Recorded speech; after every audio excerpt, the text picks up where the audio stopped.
Hello guys, welcome to the hollow explained. मैं और आज हम चेन्ड सोल्जर सीजन 2 एपिसोड 4 को एक्सप्लेन करने जा रहे हैं और आज का एपिसोड सच में बहुत कमाल का होने वाला है। चलिए बिना किसी देरी के शुरू करते हैं।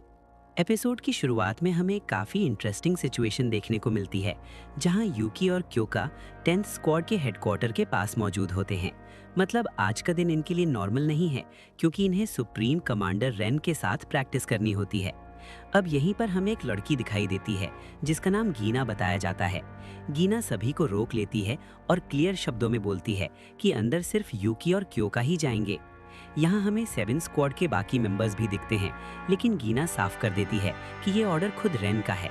मतलब यहाँ से ये बात क्लियर हो जाती है कि रेन जानबूझकर सिर्फ इन्हीं दोनों को बुलाना चाहती थी। क्योका भी थोड़ी कंफ्यूज होती है और पूछती है कि क्या सच में सिर्फ हम दोनों, जिस पर जवाब मिलता है हाँ। अब जैसे ही सीन अंदर शिफ्ट होता है, हमें काफी अलग ही माहौल देखने को मिलता है। रेन अपने पालतू कुत्तों के साथ खेल रही होती है और भाई अंदर का पूरा सेटअप बाकी मार्टों की जगहों से बिल्कुल अलग लगता है। यूकी भी यही बोलता है कि यहाँ आकर उसे जापान की फील आ रही है, जैसे मार्टों के अंदर एक मिनी जापान बना दिया गया हो।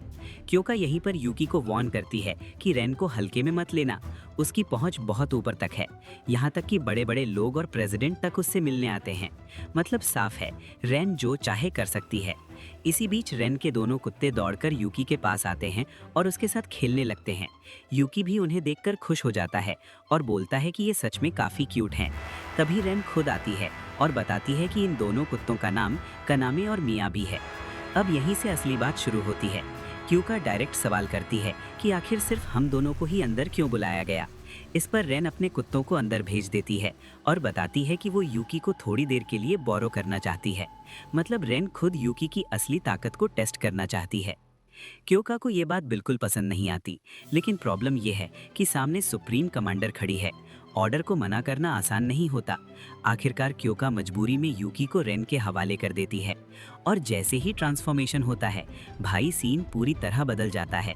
यूकी का ये फॉर्म पहले से कहीं ज्यादा खतरनाक और डोमिनेंट नजर आता है। क्योका खुद शॉक हो जाती है, क्योंकि उसने यूकी को पहले कभी इस तरह ट्रांसफॉर्म होते नहीं देखा था। यहीं से ये हिंट मिलता है कि ये फॉर्म शायद यूकी के लिए भी रिस्की हो सकता है। रेन इस पावर को देखकर काफी खुश होती है। तभी यूकी कुछ दूर मौजूद सुकीज को सेंस करता है। रेन मुस्कुराकर बोलती है कि क्यों ना जाकर उन्हें भी देख लिया जाए। और भाई यहाँ यूकी की स्पीड बिल्कुल नेक्स्ट लेवल हो चुकी होती है। एक ही पल में वो सुकीज के पास पहुंच जाता है और बहुत कम समय में सबको खत्म कर देता है। रेन यूकी की तारीफ करती है और मानती है कि उसकी पावर सच में कमाल की है। लेकिन यहीं पर चीजें बिगड़ जाती हैं। यूकी का कंट्रोल छूट जाता है और वो रेन पर ही अटैक करने की कोशिश करता है। रेन बच जाती है, लेकिन गुस्से में बोलती है कि अब इसे मैनर्स सिखाने पड़ेंगे। यहाँ साफ दिखाया जाता है कि ये फॉर्म यूकी के दिमाग पर भी असर डाल रहा है। वो पूरी तरह से फाइट मोड में चला जाता है। रेन और यूकी के बीच सीधा क्लैश होता है। क्योका भी भागकर वहां पहुंचती है। रेन बताती है कि जो लोग उसकी बात मानते हैं वो उसे पसंद हैं, लेकिन जो उसके खिलाफ जाते हैं उन्हें वो बिल्कुल नहीं छोड़ती। रेन लगातार यूकी पर अटैक करती है, लेकिन यूकी की हीलिंग एबिलिटी हर बार उसे वापस खड़ा कर देती है और यही बात रेन को सबसे ज्यादा इंप्रेस करती है। इसके बाद रेन अपनी असली एबिलिटी दिखाने का फैसला करती है, जिसका नाम बताया जाता है लॉर्ड ऑफ द कॉस्मोस।